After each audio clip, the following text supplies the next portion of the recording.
Sakit. Kailan na ba sa akin to? Hindi pa po. Hindi Ngayon pa? lang. Sumama lang po. Sumama lang po kami dito sa... Okay. Kasama niyo yun si Sir? Opo. Nakita niyo ba yung kalagayan noon? Opo. Ano yung tsura noon dati?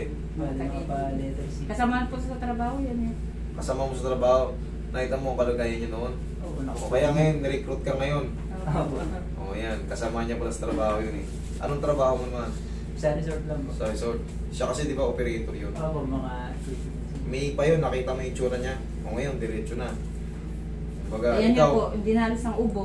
dinalis ang upo. Medyo payat-payat si Sir eh. Iyan nga po, pumapayat. Pumapayat Pinano ka? po namin. Ibig sabihin, Galing nung sa... nakaraan hindi ganyan ang katawan niya. Laglag Hindi po. ngayon. Opo. Kasi ngayon parang medyo matamlay ngayon ang tingin mo sa idol eh. Opo. Parang nangangayayat ka ngayon. Hindi mawala-wala ang ubo. Tapos Opo. ano pa, idol? Eto siya, mas rugby po ng mga ganyan. Pero Yung mga ganito. minsan ako yung mako. Ano? Hirap ako minsan yung mako. Hirap ka minsan yung muko. Sige nga, tayo ka nga. Yung muko ka nga. Kung yung saan. O, di mo, parang tumatanda na. Upo ka. Yung ganito. 27 pa lang po yan. 27 ka pa lang? Opo. Ganito ka, dahan-dahan. O, patulasin mo. Ayan. Masakit? Parang yung mga tao. Nanginginig yung mga katawan mo. 27 ka pa lang. Eh, paano ko pa kaya pag nag-senior ka na? 50. Sabi nga nung matatanda sa atin, yung mga tinatrabaho natin, sisingilin tayo yan pag edad natin. Baka ano bang daily routine mo? Ano bang daily routine mo? Pagkatapos pa ng trabaho, ligo ka agad ng ligo. Ayan nga. Anong daily routine mo? Ano bang trabaho mo sa resort? Minsan sir, nung nag-uukay kami ng lupa, tapos nakakot pa nga. Okay ng lupa, sakot. Okay. Tandaan mo, pag magbubuhat, kunyari naghahakot kayo, huwag kayo magbuhat ng paganito kasi medyo ngayon, medyo nakikitaan kita ng medyo parang matamlay yung katawan mo eh. Itulong mo to ha, kung magbubuhat ka. Harap. Ano? Huwag muna puro balakang, masakit na yung balakang mo. Ngayon, pagka yumuyo ko kasi siya nanginginig eh. Opo. Kumbaga, yun na yung sign na humihina yung katawan mo. Tapos, hindi ka mawalan ng ubo. Sige, tanggalin ko, bitawan mo muna yung kapangyarihan mo. Okay, dyan ka lang muna. Ilang buwan ka ng ganyan? Ilang buwan na siya na yung nagkakaganyan? Yung nararamdaman mo, kailan June yan? po ata, pinadoktor ko pa June po yan. O, di ibig sabihin, nung June, may nararamdaman ka na. Yun po, Pinadoktor ka eh. oo. O, relax ka lang. June, July, August, September. October na ata ngayon eh. O, Opo. di 4 na buwan ka na. Kasi hindi mo naman yan siya dadalhin dun pagka walang nararamdaman. Saka tayo mga Pilipino matiisin. Totoo lang. Yung mga konti-konting nararamdaman, di yan natin hinihintay. Hinihintay natin mga ano tayo eh. Yung halos magkandalong-pulong po tayo bago tayo magpa-check eh. Okay, lambutan mo lang katawan mo. Relax mo lang. Yan.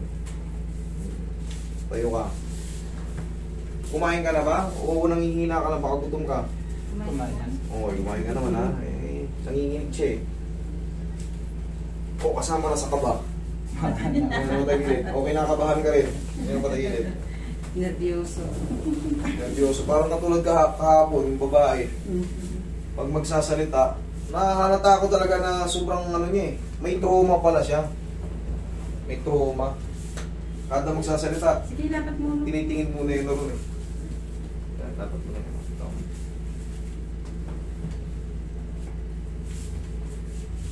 Yan, lambutan mo lang katawan mo ha. Lambutan mo lang, walang tigisan. Sige, lambutan mo lang. Yan, sige. Hindi yan masakit, lambutan mo lang. Ganun lang, kabilang side. Pag tinitigasan mo, hindi natin ma-adjust. Lambutan mo lang. Kung masakit ba? Hindi naman eh. Tutunog lang siya, hayaan nyo lang siya makasingaw yung mga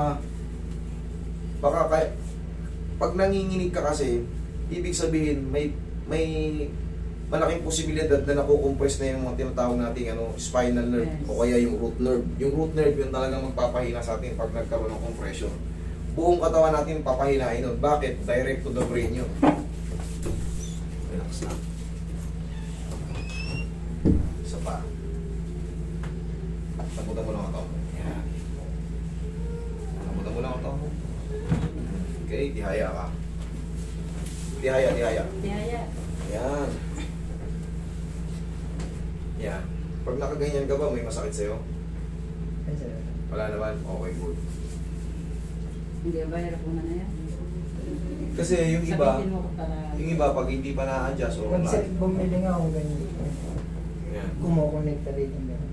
Yun nga yung sabi ko. Kahit, yun nga, pag may mga problem kayo sa spine, chine-check ko yan sa patagilid, pati haya. Diyan natin malalaman kung may nakatukod. Pag yan, Wala. goods naman siya. Goods ka? Okay, sige, tapa. Ano na yan, isa na yan sa mga sinyalis na wala na yung nakatukod. Kasi yung iba, pag nakahiga, sir, sumasakit yung dito ko. Yan. Ilang kilo ba ito dati? Malaki na ba pinayat mo? Malaki ba pinayat niya, mami? Sa timbang po, hindi naman po siya umano sa timbang. Pero parang lumundo lang. Nung wipis lang po yung katawan.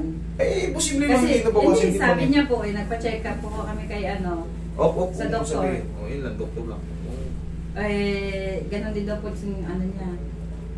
Relax lang. Pero napapansin niyo lumalaglag yung katawan niya. Opo, Parang yung nipis. tuminipis, ano? Parang matamlay sa sir.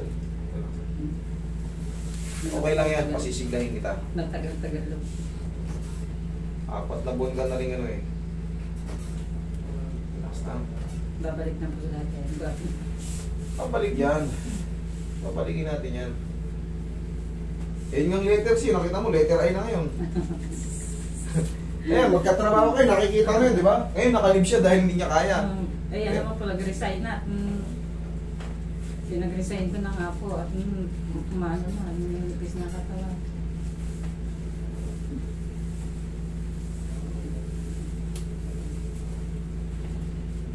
I-recruit ka niya.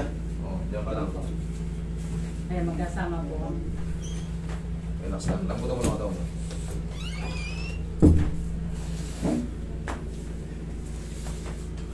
Para mawala yung ubo nyo. Baka natutuyan to si sir ng pawis sa trabaho. Hindi nakakapalit kagad ng damit. Tapos, Pagka pawis na pawis, tutok sa electric fan. yan. Opo. Yayariin yung baga mo yan. Tutubigin. Yaya ka, sir. Tapos yan, 1 linggo, mami, obserbahan nyo siya. Unti-unti makaka-recover yan. Okay? Higa ka lang, higa ka lang. Yan. Unti-unti siya makaka-recover. Kasi yung, eto kasi hindi to yung parang pinutok na lobo. Pak! Galing ka agad. Iba kasi to, 4 na buwan na itong may nadaramdaman sa balakang. Ganun lang din yan, yung kasama niya kanina. Mas matindi yun sa kanya, di ba? Nakita niya naman, naayos natin. So, obserbahan nyo lang. Tapos huwag ka muna magbuhat ng mabigat, ha? Okay, last na inhale. Exhale. Pahinga muna kasi yung katawan ni sir, pag yumuyo ko, pagka ano, nanginginig. Ibig sabihin, nanghihina yung mga puwersa ng katawan niya. So, kailangan lang yan, mag-relax-relax muna. Tapos nga, yung ubo mo sir, baklas yan sa dahon lang ng lagundi. Yun yung pinaka ano mo, yung mga lema na kulay green na green, may sasama yun sa dumi or iba na idudura natin, yung iba sumasama sa dumi. Baklas yan. Okay, tapos sa umaga pagising mo, ganun lang oh. Okay ka lang dyan. Okay ka lang naman. Wait lang, may gagawin pa ako.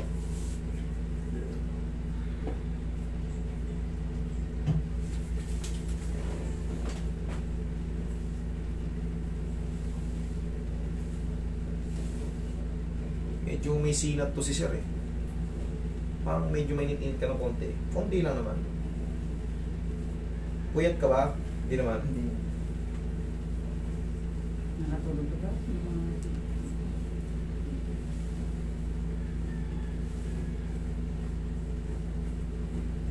Ngayon, obserbahan mo yung mga kilos mo. Tingnan mo kung ano yung nabago. Sige, biling ka ngayon sa kabila. Di ba hirap kang bumiling? Sige, biling. Ha? Parang biling naman na sir. Okay na. O, kabila. Tingnan natin. Check natin habang nandito ka pa. O, okay naman. O, upo. Upo. Ganun lang. Usugaw. O, tingnan naman natin ngayon dito. Sige, gawin natin ulit yung kanina. O, padulas. O, kaya mo na. Kaya na. Okay, sir. Under observation ka, kumbaga. Okay na yan. Kumbaga, huwag ka lang muna maligo, ha? Kung maliligo ka bukas na ng maga. Tapos yung sa ubo niya, ma'am, Kasama na rin sa ano yan, tapos siyempre sabayin nyo na rin ang pinya. Paklas yan. Okay? Huwag ka lang magbasa kayo na. Thank you.